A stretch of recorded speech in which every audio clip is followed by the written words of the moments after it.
इसलिए आप बदल दो। बंधु जी। जी, मैं एक बात कहना चाहता हूँ। बीएसएफ का आज स्थापना दिवस है। हाँ है। जो अर्धसैनिक बलों का 7 विंग है उसमें बीएसएफ है, उसकी स्थापना दिवस है सर। और ये जो तर्क राजनेता देते हैं, मैं उनसे एक तर्क और करना चाहता हूं। देश की रक्षा करने वाला, देश की सीमाओं पर जान देने वाला को पेंशन नहीं चाहिए। एसी रूमों में बैठ करके बिना टैक्स दिए पेंशन चाहिए। मेरे पास फोन आते हैं अर्धसैनिक बलों के कि आप विजय बंधु बोल रहे हैं। मैं क्या बोल रहा हूं सर, सलूट करता हूं आपको। मैं गोली चला सकता हूं लेकिन आवाज नहीं उठा सकता हूं। आप उठाते हैं, आपको सलूट करता हूं। ये दर्द है अर्धसैनिक बलों का। और मुझे कहते हुए दुख हो रहा है, इस देश में राजनेता पेंशन लेगा और अर्धसैनिक बल जो देश के अंदर और बाहर लड़ता है उसको पेंशन नहीं दिया जाता है। तो ये जितने तर्क दिए जाते हैं सब असंगत हो जाते हैं, असंवैधानिक हो जाते हैं। दूसरी बात, एक सफाई कर्मचारी, एक नर्स, एक डॉक्टर, एक मास्टर, एक साइंटिस्ट, एक पुलिस का जवान पेंशन का हकदार नहीं है। और तब जब आपको बताएं, हम सब कोरोना के बीच में बहुत ज्यादा पीड़ा में रहे हैं। और उस दौर में अगर मैं कहूं तो सबसे ज्यादा सरकारी कर्मचारी, डॉक्टर्स, नर्स, स्वास्थ्य कर्मी, सफाई कर्मचारी, पुलिस, ये सारे लोग, लेखपाल, राजस्व के कर्मचारी, ये सारे लोग इस मानवता की सेवा, इस देश की सेवा, इस प्रदेश के लोगों की सेवा किया। ऐसे दौर में जब उन्हें प्रोत्साहन देना चाहिए, जब उन्हें और आगे बढ़ाना चाहिए, उनको आप एनपीएस में बांध रहे हो। निजीकरण का एक बड़ा संकट है, निजीकरण में आप उनको जोड़ रहे हो। जबकि कोरोना के समय में आपने भी डिबेट कराई थी, एक भी सरकारी व्यवस्था के अलावा कोई दिखाई नहीं पड़ा। उस समय उनको पुरस्कार देने के बजाय आप लाठियां चला रहे हैं, आप आंदोलन को दबा रहे हैं। मेरे आंदोलन को 21 नवंबर को था। शासन और प्रशासन पूरी तरह लगा हुआ था कि रैली स्थगित कर दीजिए। मैंने कहा मैं नहीं कर सकता हूं। किस हालात में लोग तैयार होकर आते हैं। आप लोकतंत्र की व्यवस्था खत्म कर रहे हैं। प्रधानमंत्री का नाम लिया जा रहा था, प्रधानमंत्री का प्रोटोकॉल है। हमने कहा मैं प्रधानमंत्री से ऊपर नहीं हूं, लेकिन अपने हकों के लिए संविधान ने हमें राइट दिया है और मैं रैली करूंगा। मुझे बहुत ज्यादा प्रताड़ित किया गया, मेरे संगठन को प्रताड़ित किया गया, मेरे लोगों को प्रताड़ित किया गया।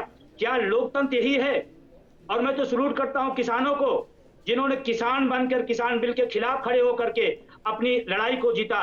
और मैं प्रधानमंत्री, मुख्यमंत्री से बड़ी विनम्रता से कहना चाहता हूं, जैसे किसान बिल वापस हुआ है वैसे एनपीएस व्यवस्था को आप वापस करिए। ठीक बात। हम लोग आपके अंग हैं, आपके भाग हैं, आपके सहयोगी हैं, हम अलग नहीं हैं। ठीक है बंधु जी। दिनेश जी, आपने मायावती जी जब चीफ मिनिस्टर थी तब और जब अखिलेश जी रहे 5 वर्ष तब, इन 10 वर्षों में इन 2 चीफ मिनिस्टर से भी बात की इस एनपीएस पर? और अगर की थी तो इन लोगों की क्या राय थी, क्या रुख था? नहीं, मायावती जी के समय तो नेतृत्व किसी और के पास था। अच्छा। लेकिन माननीय अखिलेश जी जब मुख्यमंत्री थे तब मेरे पास नेतृत्व किया था। तब भी मैंने लक्ष्मण मेला मैदान में बहुत बड़ी रैली की थी। और चूंकि उसी समय विधानसभा चुनाव आने वाला था, जो वर्तमान नेता प्रतिपक्ष हैं उनसे वार्ता मेरी हुई थी। हाँ। और वार्ता होने के बाद उन्होंने कहा कि हम मुख्यमंत्री से बात करेंगे। मुख्यमंत्री से उन्होंने बात करनी चाही भी, लेकिन तभी विधानसभा चुनाव आ गया तो बात उस समय आगे नहीं बढ़ पाई थी। और अभी मैं एक बात आपको बताना चाहूंगा, जो आपने शुरू में कहा था कि क्या उनकी इच्छा नहीं होगी भारत सरकार की तो ये दे देंगे।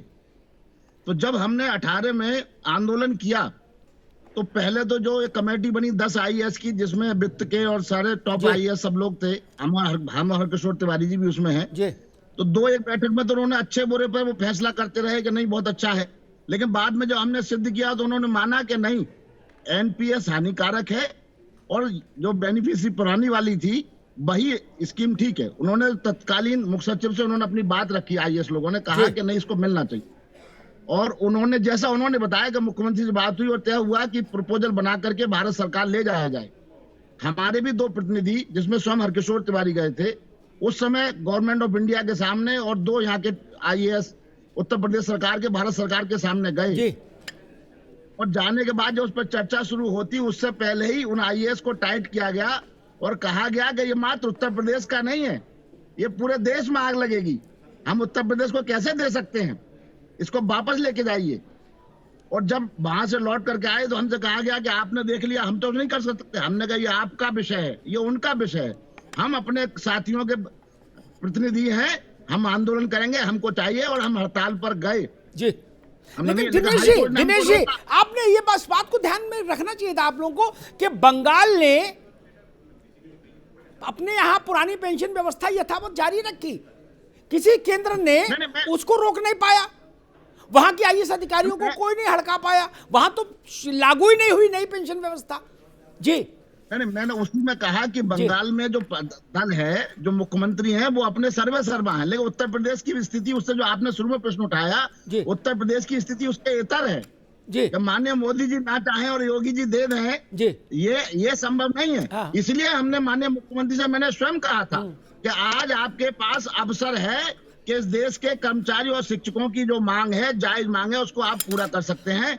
आप अमित शाह जी से, आप माननीय मोदी जी से बैठ करके बात करिए, क्योंकि ये गुणा भाग नफा नुकसान से निपटने वाला इशू नहीं है, ये पॉलिटिकल बिल से निपटेगा।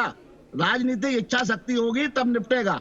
और मेरा जो मानना है कि आज राजनीतिक इच्छा शक्ति इस बात पर आती है सरकारों की कि इनके इस मुद्दे से हमारी सरकार रहेगी या जाएगी, ये हकीकत है। वोट से डर सबको लगता है। तो आज जब प्रदेश का कर्मचारी और शिक्षक इस स्थिति पे आकर खड़ा हो गया है कि वो इसी मुद्दे पर अपना वोट करेगा, तो बड़े भाई इनको ये राजनीतिक इच्छा शक्ति दिखानी होगी। मैं आज अपने पूरे प्रदेश के कर्मचारी और शिक्षकों के व्यवहार को देख करके आश्वस्त हूँ कि जिस प्रकार से किसान साथियों के ताकत के आगे इनको बिल वापस लेना पड़ा है, ये एनपीएस भी इनको वापस लेनी पड़ेगी। जी ठीक बात है।